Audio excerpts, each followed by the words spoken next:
Hey, everybody. Welcome back from your break. Hopefully, you all have had a chance to take in some good talks this morning. And thank you for joining us for our third one, Redefining Political Ads.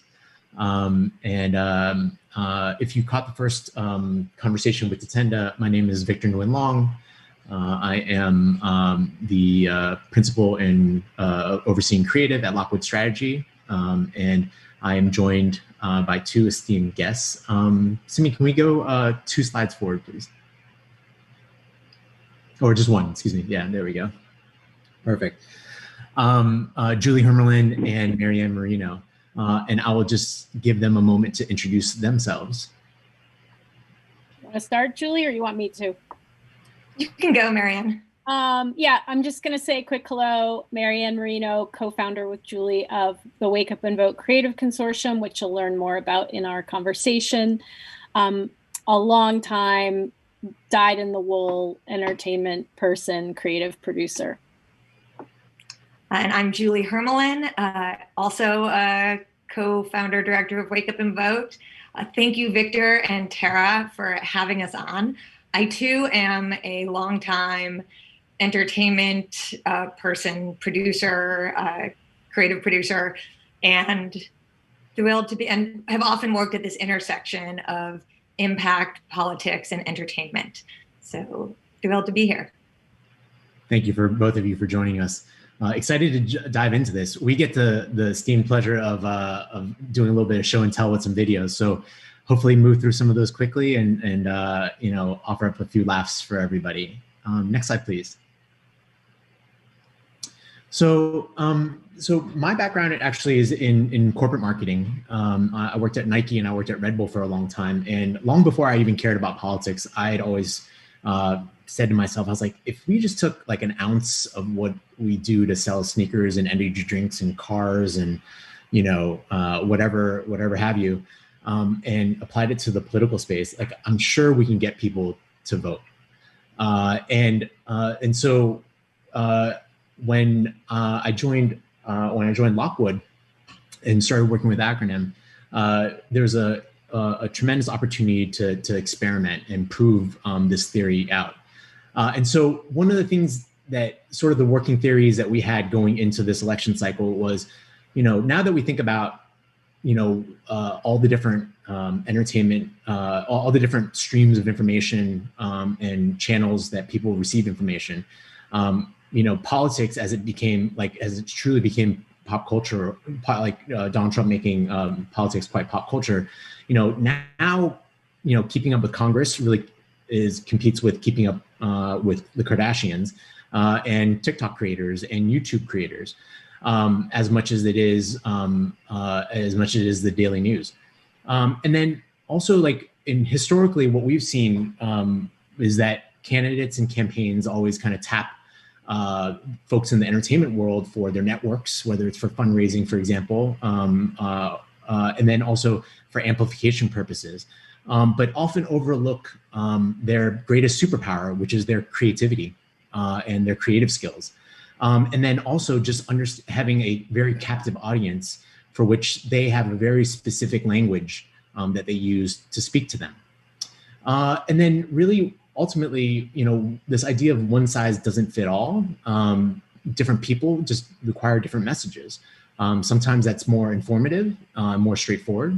Sometimes that's through humor. Sometimes that's through satire. Sometimes that's through emotion. And we deeply believe that there was a lack of that sort of variety in content when it came to political advertising. So what we hope to do is share a little bit of insight into why we made the creative decisions we did, and then how we operationalized it. Because campaigns, as somebody once described to me, is a very fast-moving startup, one that you have to raise money for, scale, and then exit all within a year. If you're lucky, you have that long. As Tara mentioned this morning, presidential campaigns often are a source of a lot of innovation because they have longer runway and usually are better resourced. And so in the instances where it's a smaller campaign, you often don't have that luxury. And so, we hope to share a lot of the learnings we had in terms of like how to make great content efficiently as well. Can we go to the next slide, please? And the next one. So, and this predates my time at Acronym and Lockwood, but back in 2018, Tara and some folks that we know in the entertainment world saw a huge opportunity for us to do what it is that we just mentioned in terms of like flipping the script on political advertising and really leveraging culture as a force multiplier. And some of the examples that you'll see that we'll show today, it was a matter of understanding the cultural context that made the piece of content go far or particularly effective. And so, with the working theory that people in the entertainment world and the marketing world have a tremendous amount of offer in terms of strategic communication and abilities and communication skills, that we have the ability to create content that really kind of cuts through the clutter. And so in 2018, Tara founded the Creative Collusion Committee, many of whose members, so to speak, are on the call today. And so in 2020, we took that and built out a Slack community of more than 150 writers and strategists from agencies and filmmakers and editors and designers and other types of creatives, and ended up producing 75 ads for Acronym and Pacronym programs, above and beyond what we were able to produce in-house with our team, which at its peak was upwards of 20 people. And as I say, it takes a village. And along the journey, we were introduced to Julie and Marianne, who were very philosophically aligned in every which way. And we're starting up Wake Up and Vote. And I'll hand it over to them to tell them a little bit about what they created with Wake Up and Vote. Can we go to the next slide, please? We'll actually. So I'm at. Well, actually, sorry, Julie. If we could play this video, then we'll dive into you all. Hi there, how's everyone doing? I am here to speak to you about the importance and benefits of voting. A good nation is made by good leaders, and it's our job to pick the good leaders. I personally can't vote until 2032, and there's a whole lot that can happen between now and then. So vote for us kids. Try it. I am Vote Master Caleb, and I approve this message. Thank you. It seems much more better when I say thank you.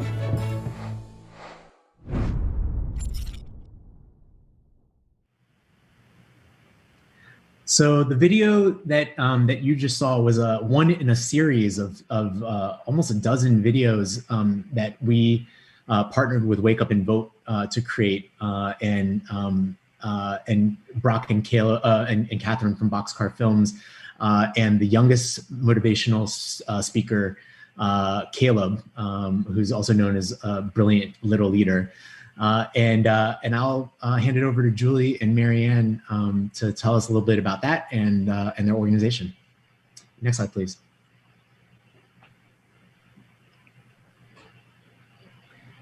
So in 2019, I met Victor and had a great conversation with him about what they were looking to do at Acronym. And then at a similar time, or kind of around that time, I also met some people from fellow Americans and heard about what they were looking to do.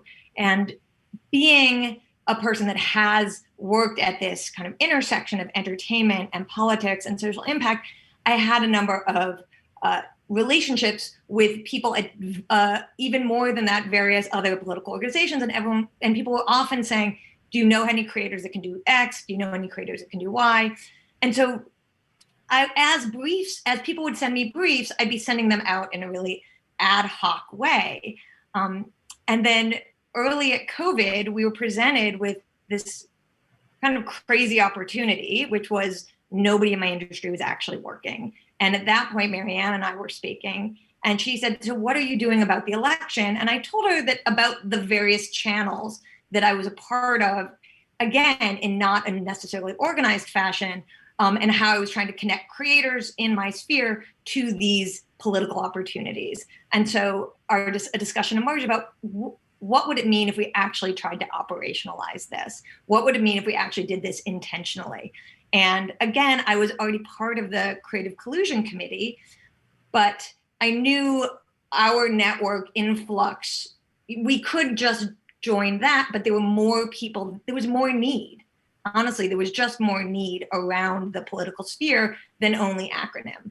So we discussed what were our options, and this model of creating a Slack channel was a great one. It was a great, easy access one. So we put it out to our networks, and really quickly, we had 400 plus people. There was what Victor said about there being a need, the creative communities constantly asked for their financial resources and not as effectively asked for their creative talents. And suddenly this became a way that people who wanted to plug in could plug in. But it was not just that they could plug in and make anything, everything or anything. It had to be research driven. It had to be strategy led, and it had to understand the audiences that it was speaking to. And this provided that platform. And we knew, oh, sorry, I was just going to say, yeah, Marianne. We knew when we started, when Julie and I first decided to do this, that we didn't want to make any work that didn't have a distribution strategy behind it, so that we could, well, first of all, know that people weren't just randomly making work that was going off into echo chambers or inadvertently creating backlash, which would be even worse. But also so that we could help support reverse engineering the creative specifically for that distribution strategy for that specific voter segment. Yeah. And by building this network, we could find out what creators were interested in getting involved. But then because we knew people, because we had these relationships, or even people we didn't know that we were reaching out to and looking at their work, we could start to identify where creators' passions lay, and what audiences their work would speak to in the most authentic way. So then suddenly we could start pairing political organizations and campaigns who had really specific audiences that they wanted to speak to in authentic ways with the right kind of creator to make those matches. And also, when creators would have ideas, we could suddenly then work with them, because it might just be a piece of clay or not even a piece of clay. In the instance with Catherine and Brock and the piece you just saw, that was like, I have this maybe idea. I'm not sure if it's going to be, if this is a thing there. But he's really, he's this incredible speaker, and she sent a little video clip. And at the same time, we'd had a brief from Acronym really specifically about a specific audience. Like, this could be great. Why don't you write a pitch that will be for this, to this pitch, and let's send it there. And, I really kudos to Catherine and Brock. They actually directed the family to film Caleb and his sister, and the making of that video is really impressive because the entire family actually filmed at their direction, so it was entirely COVID safe.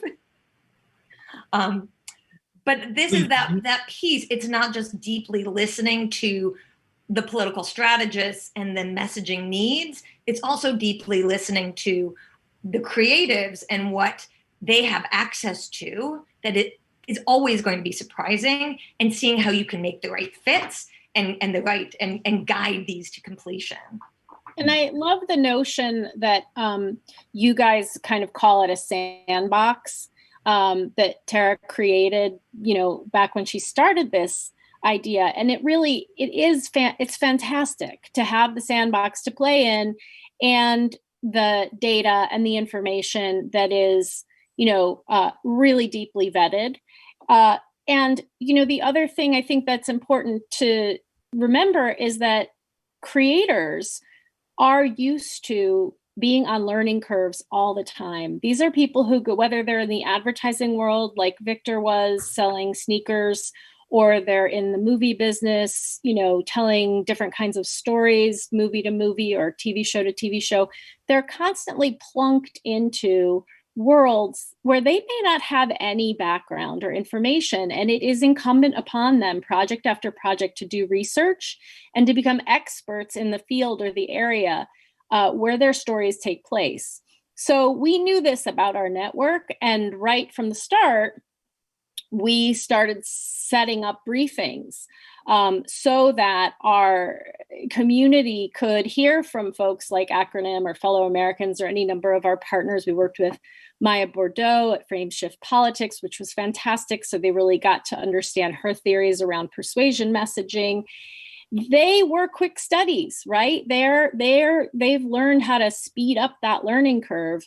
And so they took in all of that information. We very quickly started seeing the pitches that came from them, whether they were specifically geared toward a brief or if they were spec work, which we got a lot of, really kind of having the right nuts and bolts to get the messages through.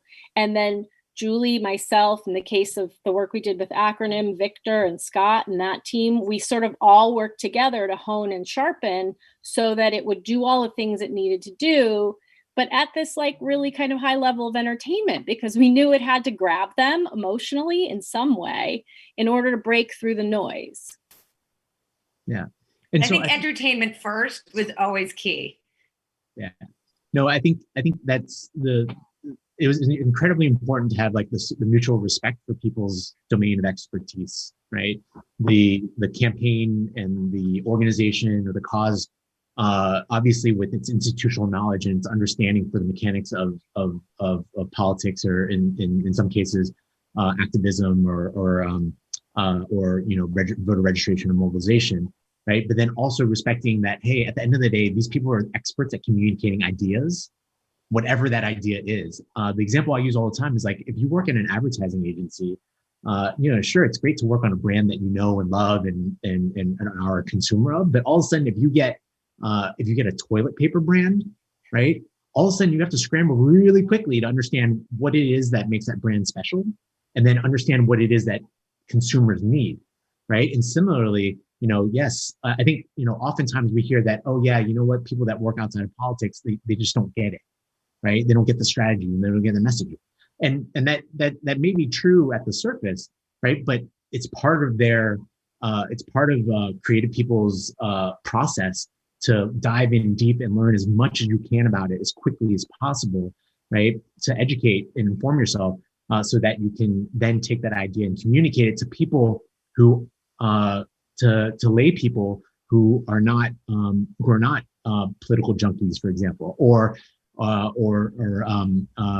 people that are paying attention. In the case, we've been talking about low information or low knowledge voters, these people don't understand these, oftentimes the nuances of political messaging. And so there's a great deal of translating that needs to be done. Julie, you're about to say something. When you can actually pair a creator that already has a passion for a subject, with the same old Sam Jackson video, that was a creator that had expressed to us they really wanted to do something around voter suppression. So when a brief came to us that was focused on voter suppression, we were able to reach out to that creator and say, we have the brief for you. Same with the Super Centers campaign. When that came to us, I knew we had a partnership with First Ave Machine. They wanted to do something that was a big swing and do something, a big swing project, and we could bring them Make History Here. Concurrently, when you're talking about building brands and building narratives, we had Quarantinis. We'd been to a Galvanize briefing where we'd heard about, the challenge around reaching out to white suburban women. And at similar time, a creator I knew, Melissa Samuels and Adam Parker, were making this series, this quarantini series about the experience of being in quarantine, which I thought was hilarious. And I called them, I said, how would you feel about making this series for, making political ads out of this series or with these characters? Because I thought that really spoke to this demographic. And we actually did, we got it tested and saw that it was resonating with this demographic. And so we commissioned them through independent financing to make one spot. It did so well, we ended up making 6 spots. And with Acronym, it was kind of the one that got away because we sent it them and we gave them 24 hours to respond if they wanted to distribute it. And ultimately, we distributed it with Moms Rising and Midas Touch collectively. That was something else we were doing because we were getting in spec work, and we also had some independent financing to have our creators make work for us independently. We could then look to distribution partners to white label this work and place it at in different ways. Anyway, I think this is one that's teed up. So I was kind of giving you that, Victor. I know. Thanks, Julie. Yeah, I remember that day very clearly. I always said that our creative reviews were especially fun when because at the last few minutes of it, we would always review content that was coming from the Wake Up and Vote team and the Creative Collusion and the broader Creative Collusion Committee. And we just spend the last 15 minutes like laughing or sometimes crying because the content was always so good. And Quarantinis was one of those that we played and we all were like high-fiving because we thought it was amazing and hilarious and had the right, obviously, a message to a very niche group of folks. And all of a sudden, by the time we responded, Moms Rising and Midas Touch had already beat us to the punch. So it was the one that got away. With that being said, we'll actually go to the next slide and play that video for you to get a taste of it. Everything's crazy right now. I know.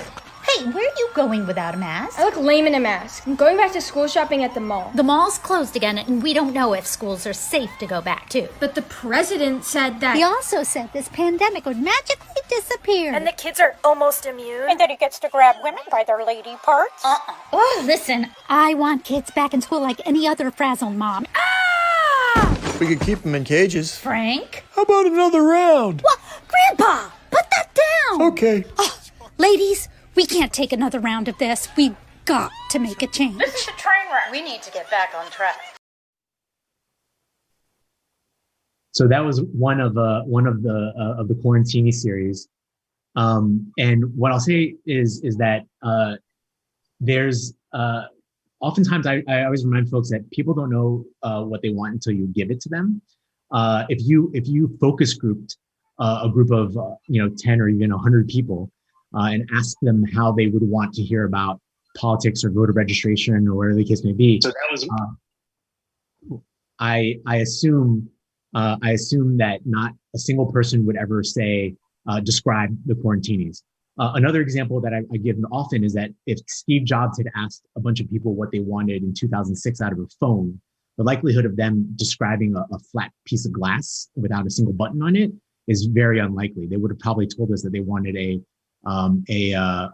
faster, quieter, slicker BlackBerry, for example.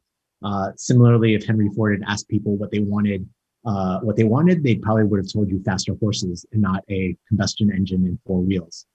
And so oftentimes we really have to rely on creative storytellers to be able to interpret our messages, which may be very clear and succinct, but in ways and metaphors and a fast different perspectives and offer different perspectives on how to interpret that message. My friend Yossi Serjan, who runs Task Force and the Into Action Lab, has always said that we have the army. We have tons of people that want to create, tons of people that want to share our content. We just haven't been doing a good job of arming them with the right ammo.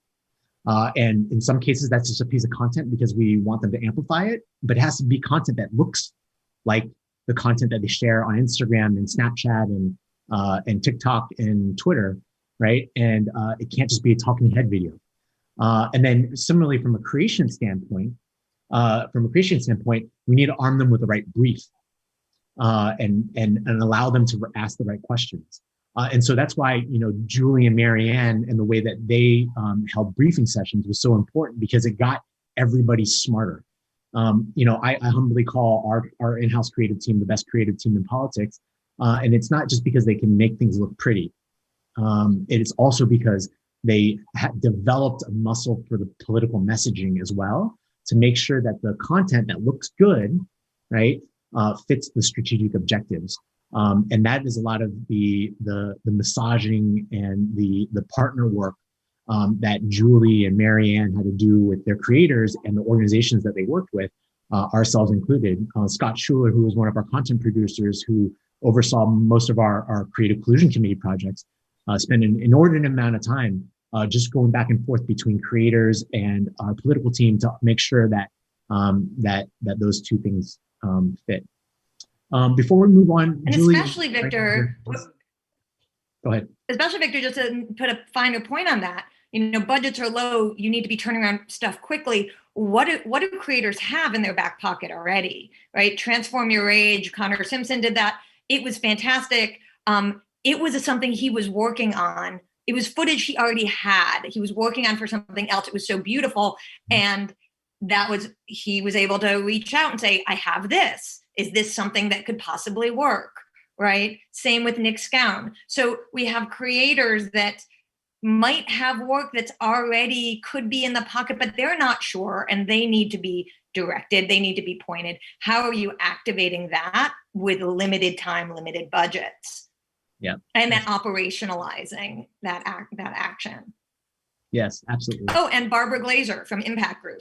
I mean, yeah. Barbara Glazer and Peter Eddy from Impact Group were incredible partners. I mean, we often said Wake Up and Vote was networks of networks. We had so many different other creative networks that were plugging into what we were doing. And they were a consortium of all of the trailer cutters in Hollywood. And they were constantly in dialogue with us. What's coming up down the pipe? What's the new brief? Can we activate this group of people? And we were, again, sending Victor so much material from them. Yeah.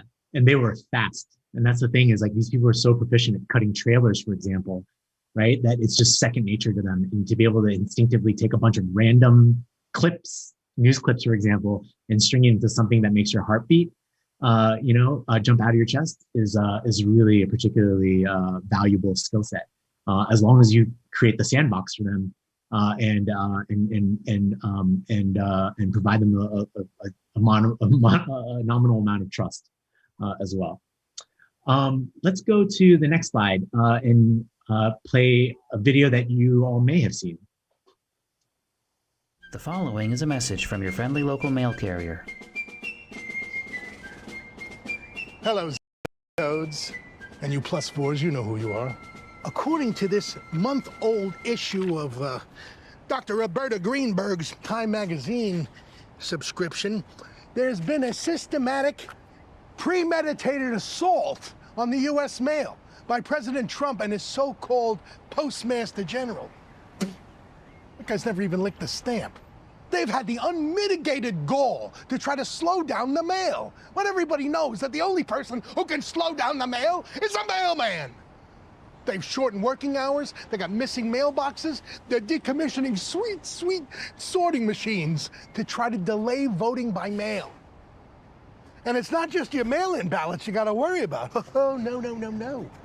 You gotta worry about your grandma's blood pressure medicine, your Social Security checks, military benefits, and millions of crate and barrel catalogs that are just piling and piling and piling up. They're not getting delivered anywhere. It's a disaster. When the mail stops, the world stops. Look, I'm not a political person. Last time I voted was for Flavor of the Month at Baskin-Robbins. But take it from me, a postman. If you want to vote early in person, do it. You want to vote from home? Apply for your ballot and get it in as soon as possible. My brothers and sisters and I in blue will do our solemn best to make sure your ballot is delivered. As mandated by the U.S. Constitution. Article 1, Section 8, Clause... what the hell clause was it? I'm trying to remember. Hey! You picked the wrong government employees to mess with! All right, Donnie. You know those tax returns? The ones you don't want anyone seeing? You should never have mailed those.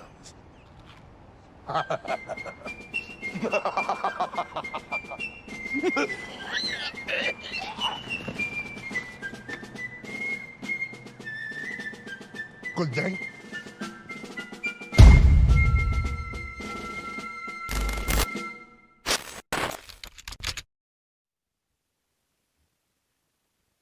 So that was a video that was internally affectionately known as just Newman, and was a collaboration with our friend Emily Bucci at Drum Studios, Wayne Knight, who plays Newman, and David Mandel, the executive producer of Veep.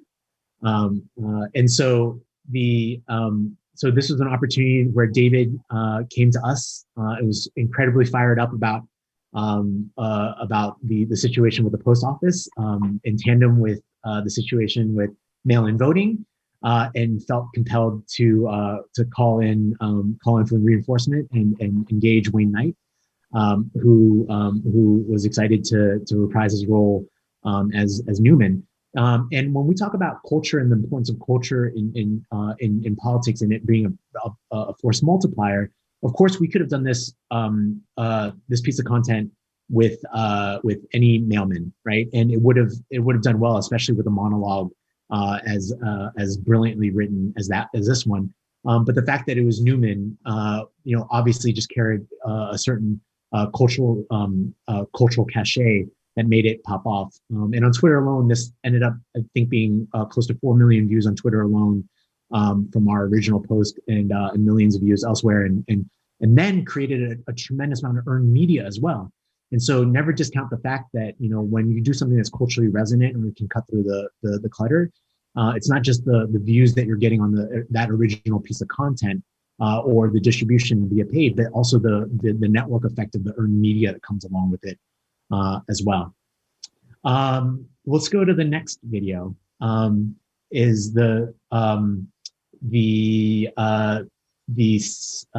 follow-up to our original "Dear Young People Don't Vote" that was written and created in partnership with Neil Communications out of Providence, Rhode Island, and this was our attempt at a sequel. Let's play that. Dear young people. So, some of you actually voted in 2018. You little fuckers. Well, let's see how you do in a pandemic. I voted during the Spanish flu. I voted through wars. I voted when I had the clap.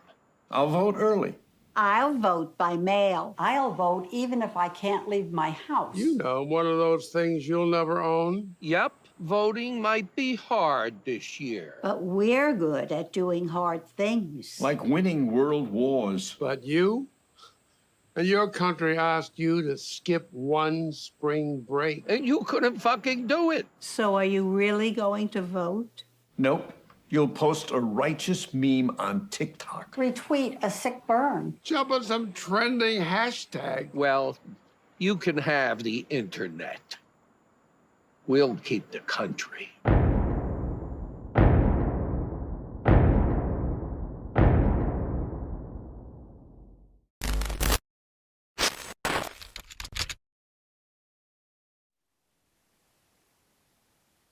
Thanks, Vivian. If somebody can go on mute, oh, great. So as you can see, just using a bit of reverse psychology and some equity that we built in the original one back in 2018 to kind of bring people back and poke fun at young voters and in hopes of encouraging them to show up. So we're running a little short on time, so I'm going to ask that we skip ahead 2 slides. Well, actually, if we could just skip ahead to one, stay on this one for a moment. I hope some of you had a chance to see our cheat sheet for the voting booth series that we did in partnership with Alana Glazer and her organization Generator Collective. She came to us with an opportunity to really meet voters where they were. Oftentimes we pretend that everybody already understands everything. and it's easy to, especially when we are in we're in the weeds. But Alana really wanted to create a content series whereby she interviewed her friends who are also celebrities and people of influence, like Jennifer Lawrence and Blake Griffith and Elastic Thunderfuck and all these incredible people who had roots in key swing states, and really just admit that, hey, you know what, we may not be stoked about Joe Biden, but we're super down to vote for him because we know what is at stake. So I won't play this one, but I do encourage you to go to cheatsheetforthevotingbooth.com and take a look at all the interviews. There's 20 of them. We had so much fun creating this and allowing, once again, trusting our messengers, in this case, Alana and her friends, to deliver the message in ways that we may not have ever known to, but understanding that they understand their audiences probably better than we do. So we go to the next slide, please. So one of the things that we talk about at Lockwood a lot, and when we were doing all this work for Acronym and Pacronym, was the idea of building narratives and not individual ads. And so if you just take tax cuts for the rich, for example, in our persuasion campaign, which we call 4 is Enough, this is just a sampling, just a sampling of all the content that we were delivering to low information voters in these key swing states. So it wasn't just one video that talked about tax cuts for the rich that we played ad nauseum, or that we delivered ad nauseum to people's Facebook feeds. It was a suite of them. One on the left-hand side, we have Mark Zuckerberg and Donald Trump, on popsicle sticks. The second video here is a sing-along, and then we had one that was a weather forecast. But at the same time, we were hitting people's feeds with static graphics, some that were a little bit more straightforward, some that were infographic driven, and then some that were more familiar memes.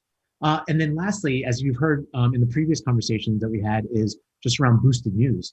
All these things came together, articles that fit the narrative and therefore reinforced our narrative, so that we had a steady drumbeat of content hitting people's feeds over the course of the year, and building this narrative. What I'd like to describe as painting a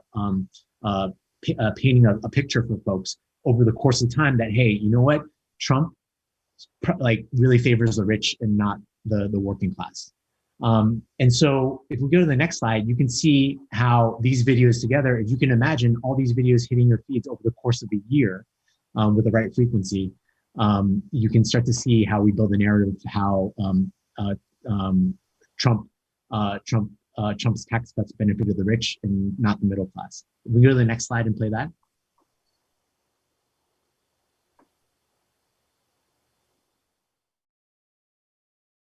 Jeff Bezos gets a tax break. Mark Zuckerberg gets a tax break. Walmart and Chevron get a tax break. Everybody who's rich gets a tax break. But you get a $1 trillion deficit. Tell Trump to cut our taxes instead.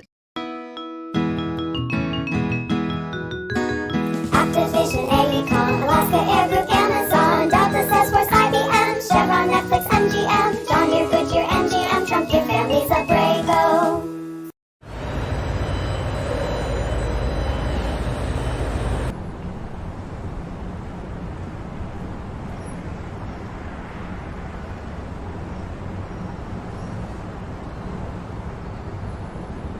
Guess how much these corporations paid in taxes in 2018?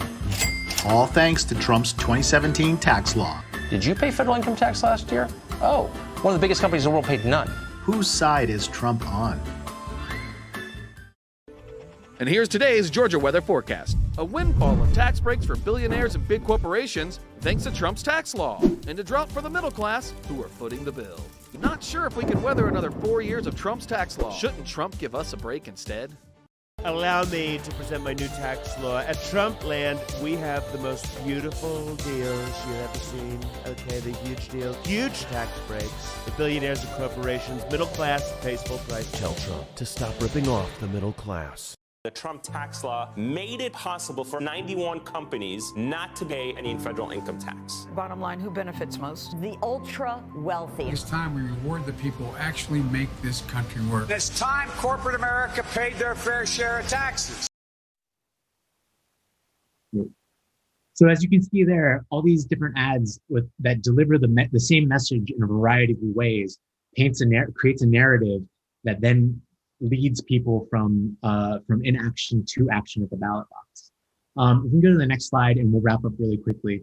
Unfortunately, we ran out of time for questions, but we'll do our best to follow up and make all this available on acronymplaybook.com afterwards. But a couple key takeaways is that think of creatives. I will just add just quickly that there was a question about, are we continuing Wake Up and Vote? Yes, we are. So go to our website. You can sign up. You can contact us and sign up to continue to join the Slack if you want to join.